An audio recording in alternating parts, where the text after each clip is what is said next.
panaan sa maka Pilipinas. Botohon ko ang maka Pilipinas. Makibanwa sa dutang tinahuan. Labaw sa tandaan siya makadiyos.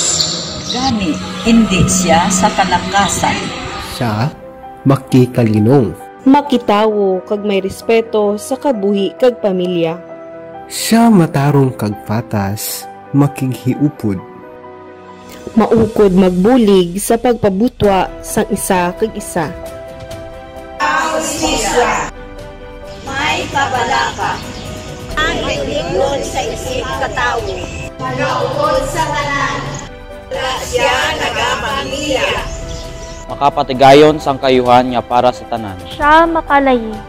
Siya makakamaturan.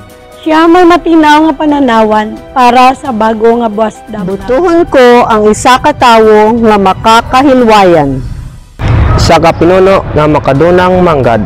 Isa ka Pilipino nga matarong kag mag-ayo ang iya kabuhi. Sa hunahuna, sa pulong, kag sa buhat.